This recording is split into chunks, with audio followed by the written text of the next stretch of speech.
श्रम कानून को लेकर आज देश भर में हड़ताल है। आप लोग भी आज जंतर मंतर पर आए हैं, क्या कहना चाहोगे इस पर? जैसे आप सभी देख पा रहे हैं, जिस तरीके से भाजपा का सरकार जब से 14 में, 19 में और उसके बाद 24 में सरकार में रहा है, हम लगातार देख पा रहे हैं कि जो कंपनी है, कंपनीज के अंदर या वर्कर्स के अंदर तमाम सारे जहाँ पे मजदूर काम कर रहे हैं, डाइल्यूशन और लेबर कोड्स हो रहे हैं। हम देख पा रहे हैं कि बार बार बहुत सारी कंपनियां जो मल्टीनेशनल कंपनीज है वो किस तरीके से इस बात को सुनिश्चित करना चाह रहे हैं कि 8 घंटे से ऊपर काम होगा और 8 घंटे से ऊपर काम करना पड़ेगा, चाहे मजदूरी के लिए आपको वेज मिले या ना मिले।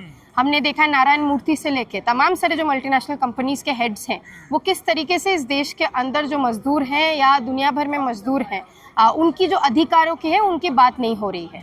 अब आज जो हड़ताल है, तमाम सारे मतलब जो श्रमजीवी लोग हैं, जो मजदूर हैं, वो इस बात के लिए हड़ताल कर रहे हैं कि उनकी जो अधिकारों की बात है वो बात नहीं हो रहा है। उनके श्रम के आधार पे जो मुनाफा कंपनी खा रहे हैं या सरकारें हैं वो सरकार बात नहीं कर रहा है। एक तरीके का मुनाफाखोरी चल रहा है कंपनियों का, जो मालिक बैठे हुए हैं वो मुनाफा कर रहे हैं उनके श्रम के नाम पे, और इसी बात पे स्ट्राइक हो रहा है जिसमें हम लोग भी सॉलिडारिटी में हैं। क्योंकि आज ऐसी हालत है देश के अंदर, अगर हम सैमसंग वर्कर्स की स्ट्राइक तमिलनाडु के अंदर देखते हैं तो वो इसी बात की बात कर रहे थे कि यूनियन होना चाहिए। हम अपनी यूनिवर्सिटीज़ में, कैंपसेस में, समाज के अंदर किसी भी जगह में जा रहे हैं तो हम देख रहे हैं कि मजदूरों के पास अधिकार बहुत कम होते जा रहे हैं। जो नए कानून बनाए हैं सरकार ने, जो 29 कानूनों को तब्दील 4 कानूनों में किया है, इसमें क्या दिक्कत है आप लोगों को? दिक्कत एक तो है कि जो वर्कर्स है, पहले तो उनकी जो अधिकार है उनको डाइल्यूट करने की बात करें कि आप यूनियन नहीं, आप यूनियन का पार्ट नहीं हो सकते हैं, आप यूनियनाइज नहीं कर सकते, ऑर्गेनाइज नहीं कर सकते, संगठित नहीं हो सकते और संगठित होकर अपना ही दिक्कतों की बात नहीं कर सकते हैं।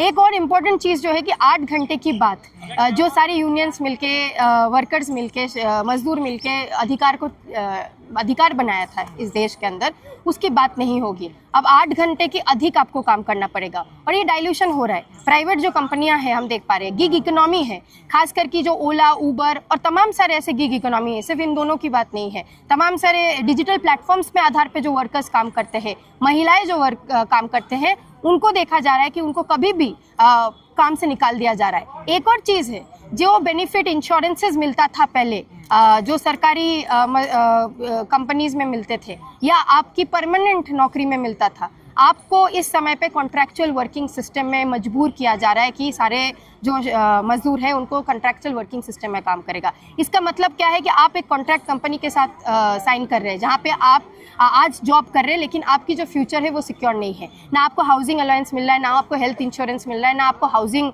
इंश्योरेंस मिल रहा है। ऐसे करके पूरे देश भर में और पूरे दुनिया भर में ऐसा एक सस्ता लेबर क्रिएट करने का कहीं ना कहीं कोशिश किया जा रहा है। और ये बहुत इम्पोर्टेंट चीज़ है हम लोगों के लिए समझना कि ये पूरे जो देश में आज इतना तरक्की हो रहा है या डेवलपमेंट की बात हो रही है, डेवलपमेंट किसके श्रम पे हो रहा है? ये वर्कर्स के श्रम पे हो रहा है, उनके मेहनत के वजह से हो रहा है। और उनकी ही मेहनत को आज के समय पे कंपनियों का मुनाफा के नाम पे उनकी मेहनत को, उनकी श्रम को कहीं ना कहीं डाइल्यूट किया जा रहा है। इसी के खिलाफ ये स्ट्राइक है, उनके अधिकारों के लिए स्ट्राइक है।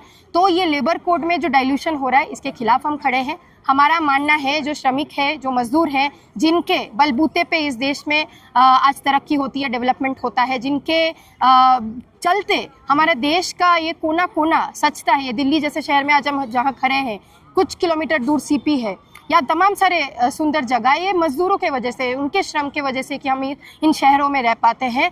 उनके लिए अगर रहने का जगह नहीं है, उनके लिए अगर हेल्थ इंश्योरेंस नहीं है, उनका ही फैक्ट्रीज में उनको एक सेकंड क्लास सिटीजन की तरह देखा जाता है, तो हम इसका विरोध करते हैं। और हमारा मानना है कि सरकार को सबसे पहला प्रायोरिटी इन मजदूरों को देना चाहिए, उनका अधिकारों को देना चाहिए, उनके लिए तमाम सारे पॉलिसीज बनाना चाहिए जो प्रो वर्कर पॉलिसी हो। लेकिन बीजेपी सरकार ने और RSS ने दिखाया है कि वो सरकार में रहते हुए मजदूरों के साथ पक्ष में नहीं खड़े हैं। वो अदानी, अंबानी और तमाम सारे मल्टीनेशनल कंपनीज में जो लोग हैं उनके पक्ष में खड़े हैं। सरकार का ये कहना है कि आज दिन स्ट्राइक होती है तो उससे काम में बाधा आती है, इसलिए ये हमने तब्दील किए हैं कानून।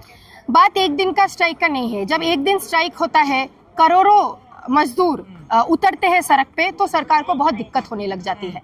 हम पूछना चाहते हैं यही सरकार तब क्यों नहीं सोचता है कि जब मजदूरों को उनके काम से निकाल दिया जाता है, अचानक से कॉन्ट्रैक्चुअल वर्किंग सिस्टम में एक महिला को बोला जाता है कि नहीं, अगर आज आप काम पे आ रहे हो, आप प्रेग्नेंट हो गए हो तो महिला है आपको कभी भी काम से निकाल दिया जाएगा। आपका श्रम का कोई वैल्यू इस देश के अंदर, इस समाज के अंदर नहीं है।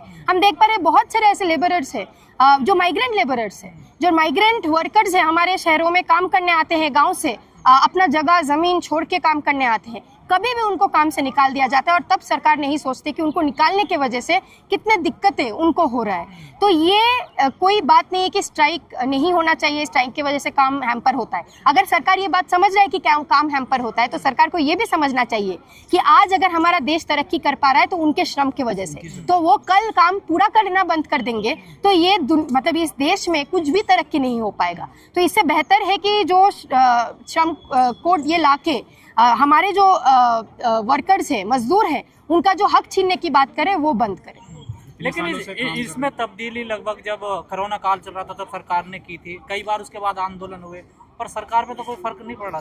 देखिए आंदोलन करना जरूरी है, स्ट्राइक करना जरूरी है, ये बात भी सरकार के कान तक पहुंचाना जरूरी है कि अगर आप सोच रहे हैं कि ऐसा काला कानून लाके आप जो मजदूर है उनका हक छीन सकते हो तो ऐसे नहीं होने वाला है।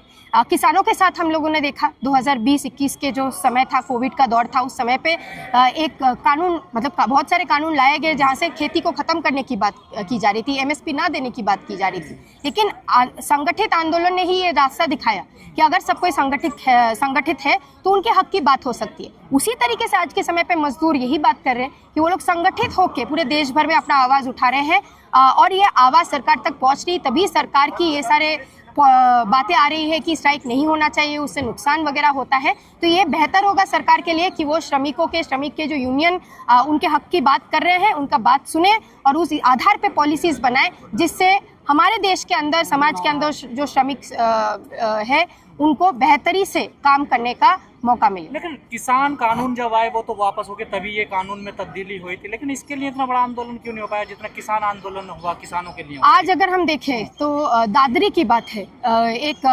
सीमेंट का फैक्ट्री है जहाँ पे अदानी अंबानी सीमेंट अंबानी का प्लांट है, अगर मैं गलत नहीं हूँ, वहाँ पे पूरा स्ट्राइक हुआ है। और ऐसा नहीं है कि वर्कर्स नहीं समझ रहे, मजदूर नहीं समझ रहे।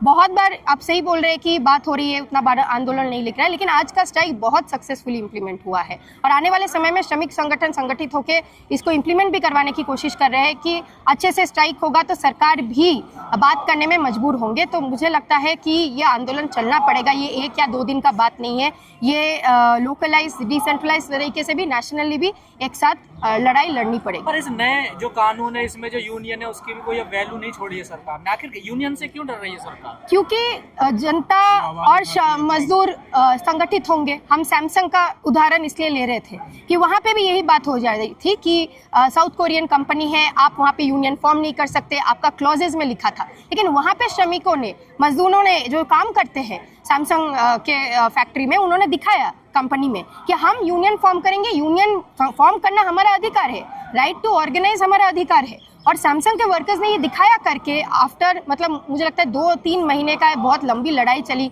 उससे पहले भी काफ़ी लड़ाई चलने के बाद वहाँ पे सरकार को रिकॉग्नाइज करना पड़ा उनका यूनियन का। तो इसी तरीके से मुझे नहीं लगता सरकार ऊपर से आज बोल सकता है कि श्रमिक अगर किसी फैक्ट्री में है तो वो अपना अधिकारों का बात नहीं कर सकते। ये गैर जिम्मेदारी है और सरकार ये जो कर रही है ये इलीगल भी है, क्योंकि श्रमिक अगर कहीं पे है, कहीं पे भी कोई भी कम्युनिटी है, उनका अपना यूनियन होना चाहिए। उद्योगपतियों के दबाव में क्या गया एकदम कि कुछ भी, कल अगर कंपनी मुनाफा खाना चाहता है, कोई श्रमिक कल मर जाता है, उसके हक के लिए बोलने का कोई नहीं होगा। उसके परिवार को पहले आपको नौकरी देना पड़ता था या आपके उस आधार पे उसके परिवार को सिक्योर करना पड़ता था, हाउसिंग अलायंस देना पड़ता था, हेल्थ इंश्योरेंस देना पड़ता था। आज के समय पे ये कोशिश कर रहे कि कंपनी मुनाफा कैसे करे और मजदूरों की हक की बात ना हो, इसीलिए चाहते कि यूनियन ना हो, क्योंकि यूनियन रहेगा तो श्रमिकों की हक की बात होगी, यूनियन रहेगा तो श्रमिक का जो हक का बात है वो और जगह तक पहुंचेगा और ये नहीं चाहते ये।